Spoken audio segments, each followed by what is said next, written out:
Hi all. Everything in my video is pulled from the public domain, and I am using them under the Fair Use, Fair Dealings guidelines. Everything I say is my own opinion. You should look into this information for yourselves, but I'm pretty sure I'm right. Good morning, everybody. We have updates. We have news stories. We have a little bit of this and a little bit of that. So we're going to get right in there and cover it. Hang with me. This is going to be one of my shorter videos, but I think you'll enjoy it. All right, let's go. We're going to start off this morning with an update to this footballer who was practicing his moves by kicking his cat around the kitchen. We all know the story. It was caught on camera. The animals were taken into care. And this guy put out an apology. And it was a typical crap apology. No excuse for my behavior. I regret it. I'm sorry if I upset you, and the cats are perfectly fine. Yeah, and that's supposed to fix the problem. And that's the problem right there. To start with, Adidas has now dropped him from his personal sponsorship deal, so that's financially going to hit him. And we all know he has to pay 2 weeks worth of wages to an animal welfare charity. But what really got me was what his manager said. And this is what's wrong with the world. The manager goes, well, he's one of our better players. Why shouldn't I play him? And let me just tell you, the fans were brutal. Every time this guy got the ball, he got booed. Like, seriously, watch this.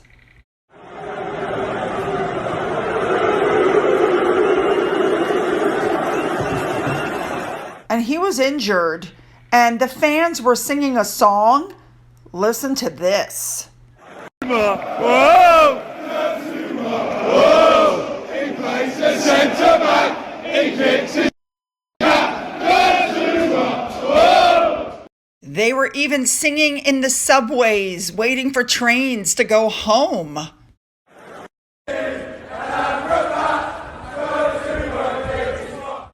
There's more, but I'm not going to play it for you.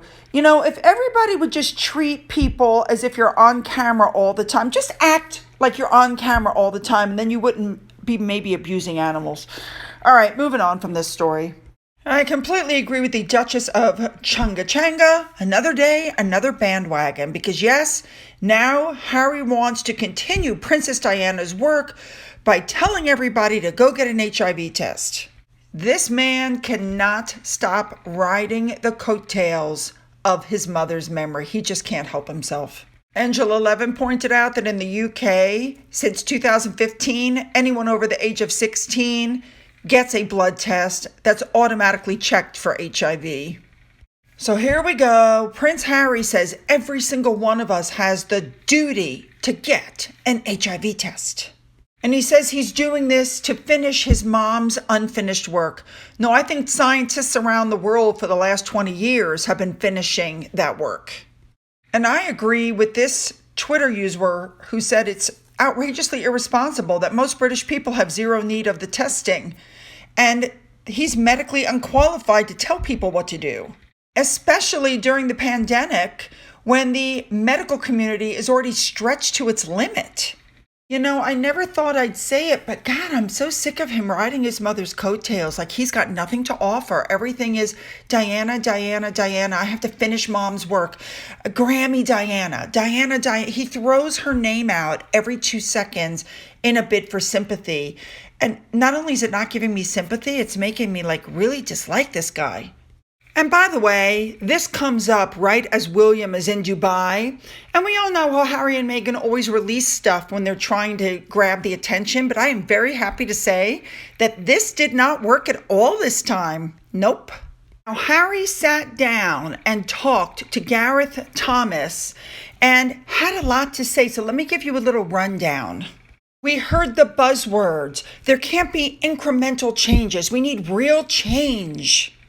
Then they joked around for a few minutes about Gareth's age, and he made a joke about how his arms are bigger than Harry's. And it was the typical word salad. We need to be the last generation to be confronting this. We need to get over the hurdle. You know, I struggle with the amount of global issues that occur, talking about his mental health again. And we have an opportunity, word salad. Absolute nothing but word salad. But I will say, in Harry's defense, this time he wasn't wearing an earpiece. Instead, if you notice, he keeps looking down and to the left. So obviously, he had what he wanted to say written out on a piece of paper that he kept looking down on. All right, time to move on. In this last article that we're going to touch on today, it just came out that, Harry and Meghan lied about having a Zoom call with the Queen and asking permission to use Lily's name.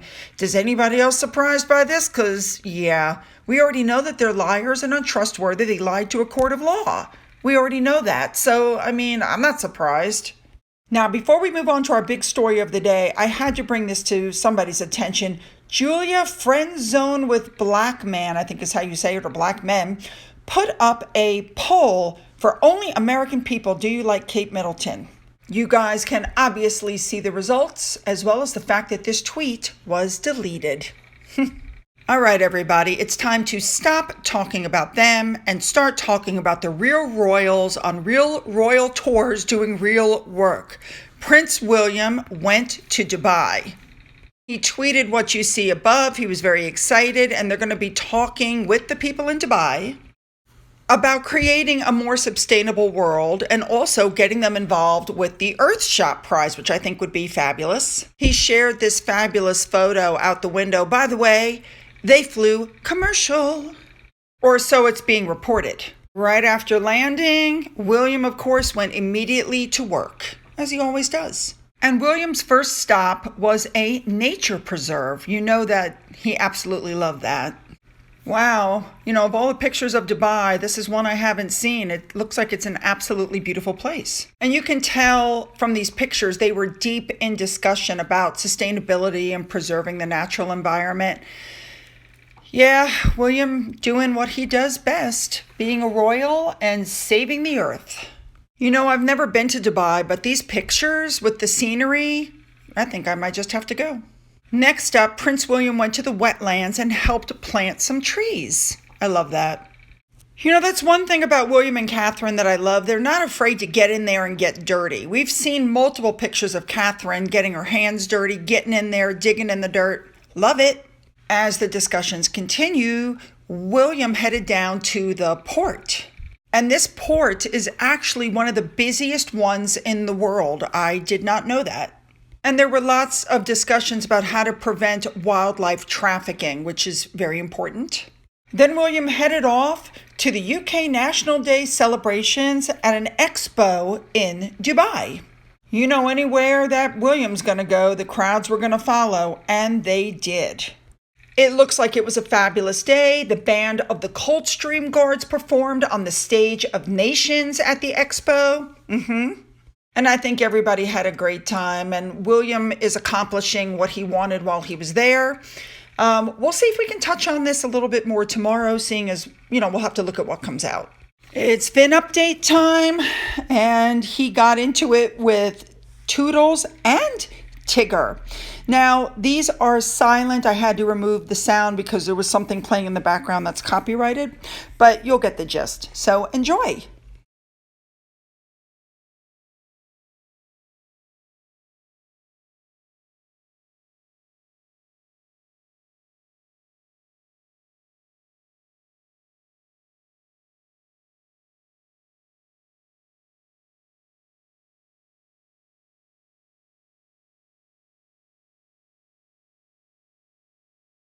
These comments I want to hear. What do you guys think about the updates on the footballer? What do you all think about Harry having a discussion about HIV and what he had to say, and the fact that he was saying it while William was on an important trip to Dubai? And finally, what do you guys think about William's trip to Dubai? So leave those comments because you know I love them. Don't forget to hit the subscribe button to be notified of future uploads. Please, if you've already subscribed, go back and double check to make sure you're still subscribed. Don't forget you can follow me on Twitter, you can follow me on Getter, you can email me. And to those who have donated to my coffee fund, thank you so much. And as always, you guys have a great day.